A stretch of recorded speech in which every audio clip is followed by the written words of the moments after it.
It's just past midnight in a quiet neighborhood in Green Bay, Wisconsin. A mother of a 24-year-old man heads down the stairs to check on her son's room in the basement. As she starts down the stairs, something catches her eye. A small bucket sitting awkwardly by the steps. It didn't belong there, and inside, something was wrapped in a towel. Curious and a little uneasy, she lifts the towel.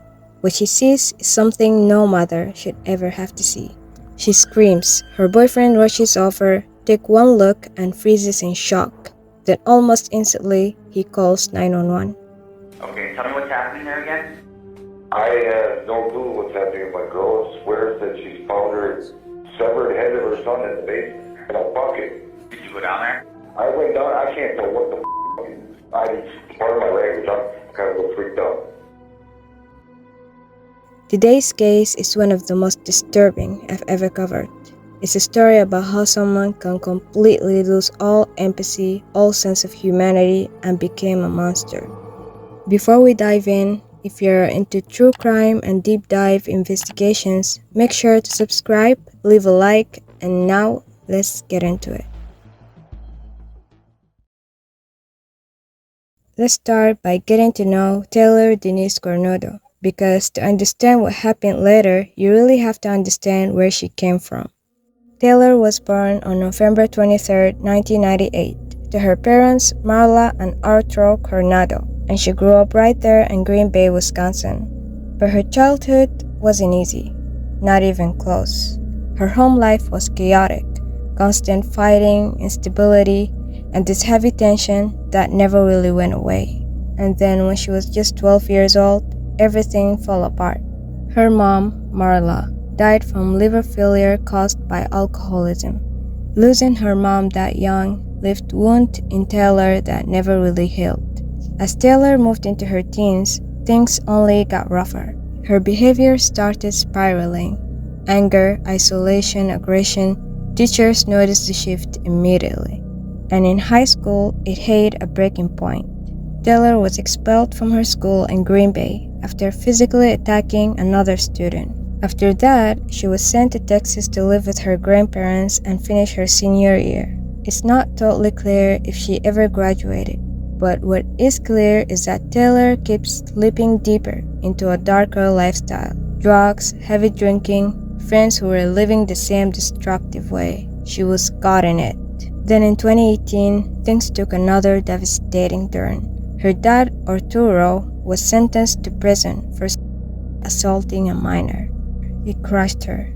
She had already lost her mother, and now her father was gone too, and for something horrific. Her life was unraveling fast. But strangely that same year, 2018, something happened that felt like a lifeline. Taylor fell in love, really in love. His name was Warren Schabusiness. Taylor adored him. They were inseparable, to the point they even got matched neck tattoos. And in 2020, they got married. They chose a new last name together, Schabusiness. After the wedding, they moved back to Green Bay, the place Taylor had always called home. For a moment, life looked okay. Taylor even started small business making dream catchers and jewelry, and she launched a GoFundMe to help get the shop going.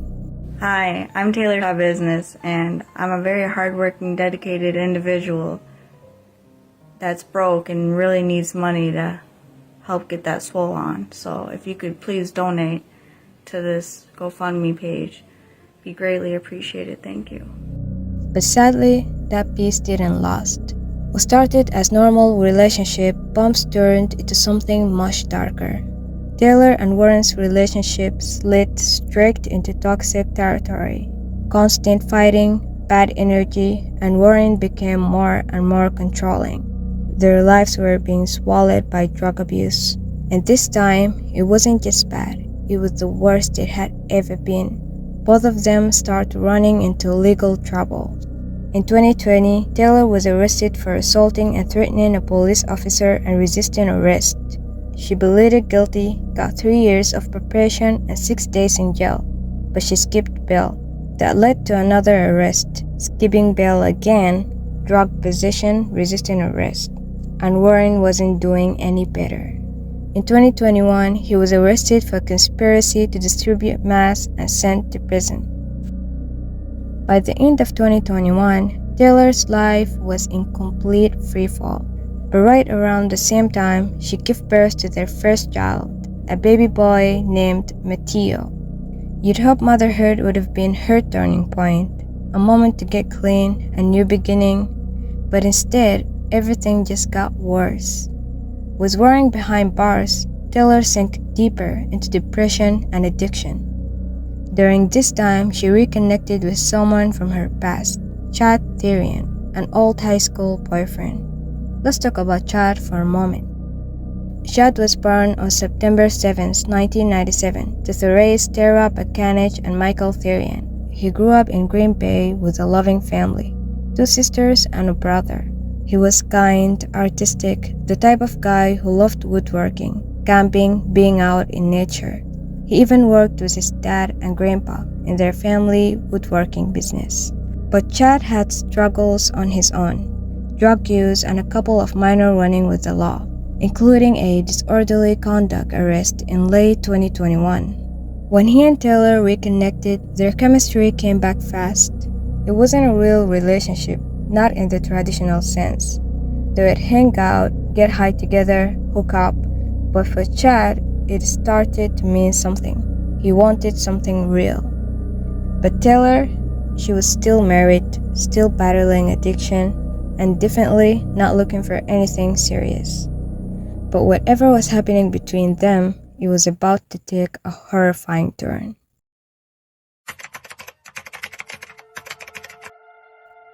February 22nd, 2022, a freezing night in Green Bay. Taylor had been hanging out with a mutual friend, and later they picked up Chad. The 3 of them went to a friend's apartment and used multiple drugs together. After a while, the friend left, leaving just Taylor and Chad. They decided to head back to Chad's place, down to the basement where he lived. Chad's mom, Tara, had heard them earlier downstairs, so she knew he was home. She and her partner left around 9 p.m. and everything seemed normal. When they came back around 2 a.m., the house was quiet. Nothing seemed off. Around 3 a.m., Tara woke up. She heard the door closing and a car driving away. She figured Taylor might be leaving, but something didn't sit right with her. She decided to go check on Chad in the basement. As she got to the top of the stairs, she noticed the basement light was still on. As she starts down the stairs, something catches her eye. A small bucket sitting awkwardly by the steps. It didn't belong there, and inside, something was wrapped in a towel. She lifted the towel, and inside that bucket was her son's severed head. Terry screamed, a scream no parents should ever have to make. Her partner ran over, saw the same horror, and immediately called 911. Okay, tell me what's happening there again? I have no clue what's happening with my girl. Swears that she's found her severed head of her son in the basement in a bucket. Did you go down there? I went down, I can't tell what the pardon my language, I'm kind of a little freaked out. Hello? Hi, Tara. So can you tell me what's going on? Are you positive my son's head is in a bucket, a young bucket in my basement? What makes you think that? Because I looked in the bucket. What did you see? Exactly what I told you. Where's the rest of the body at? No idea. When's the last time you saw your son? Well, I guess today is Wednesday, so I picked him up from his dad's on Monday. He was here a couple hours, then he left with Taylor. Who's that? Taylor Coronado. You know how to spell her last name? Police arrived within minutes, maybe 10 at most. Shad's mother met them at the door and led them down the stairs, her voice shaking, her face pale, and even the officers weren't prepared for what they were about to see.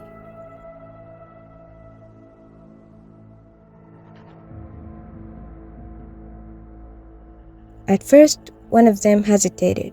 From a distance, the head in the bucket almost looked fake, like maybe it was a Halloween prop or some kind of mannequin. But as they stepped further, the truth hit them.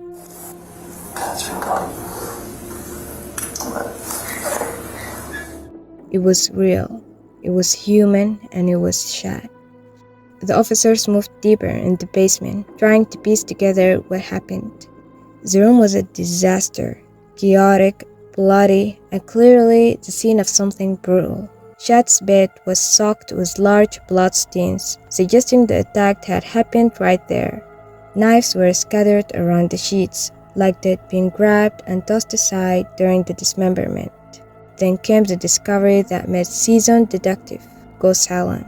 Shad's torso had been stuffed into storage bin. Other body parts were packed into plastic bags, arranged around the room. The whole scene was horrific, violent, calculated, and with no sign that Shad had fight back in time. The investigators immediately turned to the last person seen with Shad, Taylor Schabusiness. When officers went to her apartment, they noticed something strange outside in the snow, what looked like bloody footprints. Is this blood? Does this look like blood to you? Or am I just tripping? Bloody footprint? You see this right here? And her van was parked out front like nothing had happened. Inside that van, police found something that made the entire crime even more disturbing. A human foot stuffed inside a crock-pot box. Then, before officers could even process what they'd found, Taylor walked out herself. Hi, Taylor. How's it going? Officer Russell with the Green Bay Police Department. Just make sure you ain't got nothing on you here. Her clothes was soaked, fresh cuts across her hand. She didn't run, she didn't fight, she just stared at them blankly. She was arrested on the spot. Taylor was taken for questioning, and when detective confronted her with what they found, the head, the body, she didn't panic or cry. She just calmly started explaining what happened, step by step. A few hours ago, police were dispatched to an address on Stony Brook. Well, they found a kind of disturbing stuff at the house there. A lot of blood, basically Shad's head. Damn, the head. I can't believe I left the head alone. She told them that earlier that night, she and Shad had been using drugs together. They were laughing, having fun, riding the high. Later, they went to Shad's mother's house and headed downstairs to his room. According to Taylor, things turned intimate. She said Shad pulled out a set of dog-collar style straps and suggested they try something new, something he didn't usually ask for. Taylor agreed. Shad put one strap around his neck and tried to place one around hers. But when things escalated, Taylor took control. She admitted that she kept tightening the strap around his neck and then kept pulling. What were you thinking? I was gonna do the same thing. I was going in, and I did. And I went in. But then he was like, choke me. But he didn't really say it, so I'm like, he put it on his neck. I already know I'm gonna choke him. And I did. He likes it. Alright. And I was gonna walk him like a dog. And he wanted that? I have no idea what I was gonna do it anyway. Shad struggled, scratching her arms and hands, but she didn't stop. She told detectives that she just went crazy with it, and that the choking felt too good. She kept tightening and tightening until Shad's face turned purple, and then he stopped moving. That's when she realized he was dead. During the blackout moment, like, shit. Like, he was coughing up blood. I'm like, I don't know, I just kept on going. Like, damn. Sorry. You made the comment, you said that when you were choking, you was coughing up blood, you kind of were like, well, going this far, I'm just going to keep going. Did you realize that by continuing that may kill him? Oh, yeah, because I felt bad because I'm like, damn, he's going to be losing after this. I'm like, might as well just kill him. Did you want Shad to be dead? No, it was out of random. Like, I wasn't expecting that, and it kind of threw me off guard. Instead of calling for help, Taylor said she felt rushed, a kind of high, and decided to get rid of the body. She went upstairs, grabbed several knives from Shad's mother's kitchen, and returned to the basement. Over the next 3 hours, she dismembered his body. Taylor even laughed during parts of her confession. She told investigators that Chad's head was her favorite part as she worked. So we're gonna take the head somewhere? I like that. You also said that you enjoyed it, right? And I enjoyed it. Oh, yeah. All right. What'd you enjoy about that? I'm just, Was it kind of thrilling, a rush, exciting? What was the feeling that you got out of it? that's all it is. Okay. I'm just trying to understand what you were feeling. You're saying that you kind of enjoyed it. You know, did it make you happy? Was it just kind of exciting? Like opening Christmas presents? Like, or? I don't know. Like, this is the thing that I have, like, I've always had, you know, like, you ever love something so much that you kill it? Like, it happens to me. That's the feeling that I have. I love something so much that I kill it. Like, I love it so much, and then I kill it. That's what happens to me. When detectives asked where the rest of his remains were, she answered casually. The torso in the storage bin, the limbs in the plastic bag, the head in the bucket, all because she couldn't carry it herself. Well, what did you do with the body parts? They're in the house. I know, I forgot the head. I wanted the head. Did you bring anything with you? Yeah, it's in the van. What? It's in the van. It's,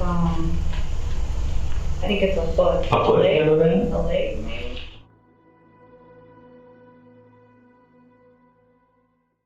On March 1st, 2022, Taylor Schabusiness was formally charged with 3 major crimes. First-degree intentional homicide, mutilating a corpse, third-degree sexual assault. Her trial was scheduled to start in October 2022, but a month before, her defense attorney filed a motion. They asked the court to declare Taylor not guilty by reason of mental illness. This meant the trial will be put on hold while she underwent a mental competency evaluation. By November, the court decided Taylor was mentally competent to face trial. Her defense kept arguing that she had suffered a complete mental breakdown when the crime occurred. During interviews, Taylor's behavior was unusual, to say the least. Odd responses, strange reactions. But law enforcement maintained that she was fully aware of her actions. Then in February 2023, something shocking happened in court. Taylor attacked her attorney, hitting him in the head.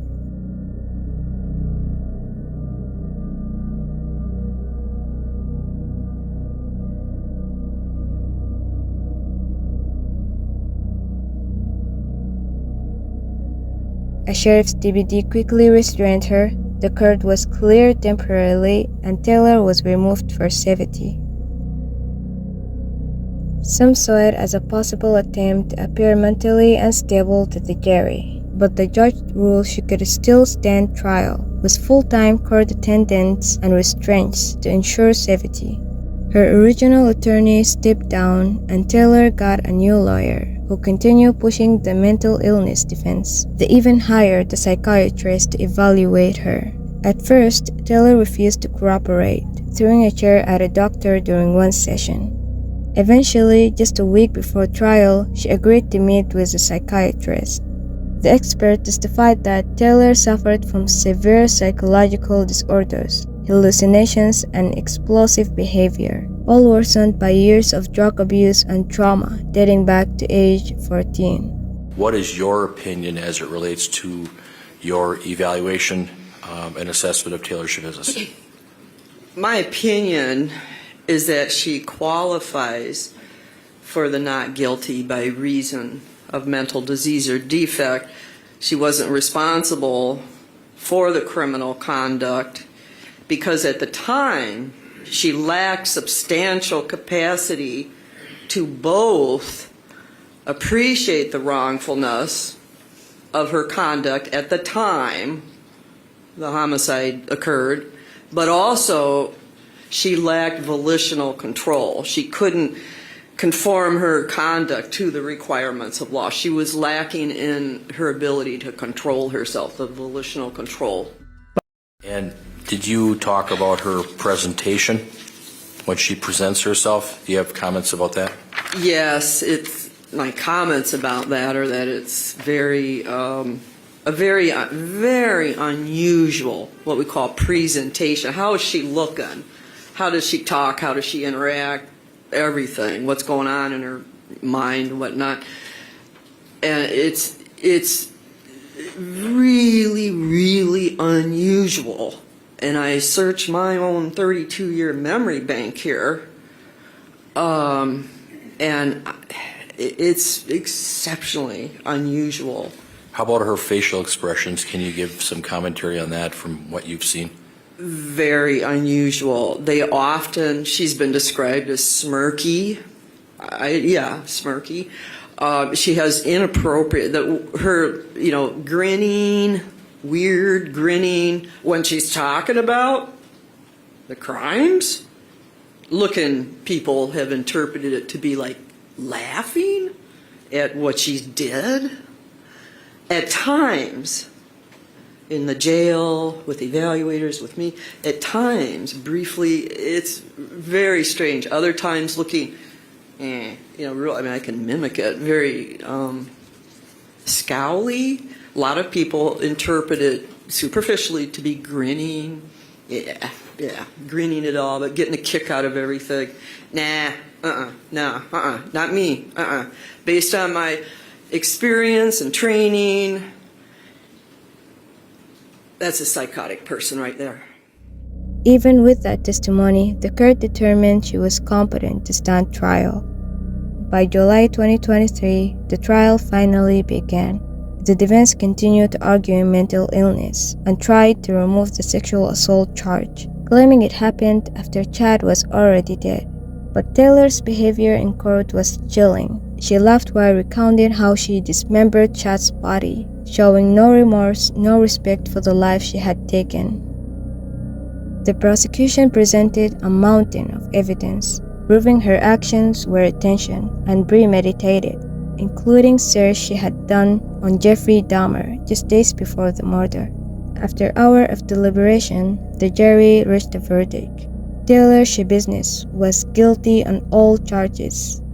At sentencing, she wore a mask designed to prevent spitting or biting. Even under the mask, though, she smirked. She was sentenced to life in prison without the possibility of parole, an additional 10.5 years.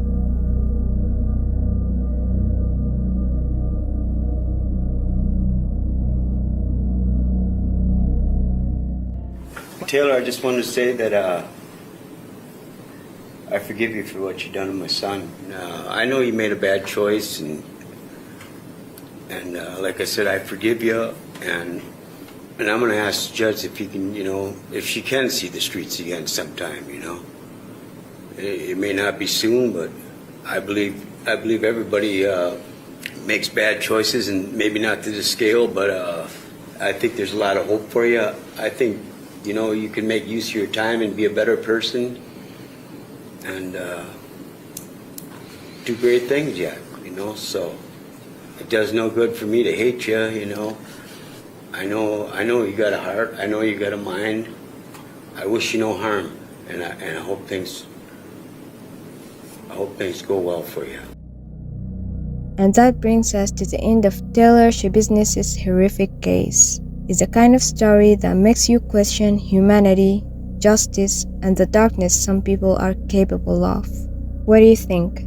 Did Shad got the justice he deserved? Drop your thoughts in the comments, and if you found this episode compelling, don't forget to subscribe, leave a like, and share. See you next time.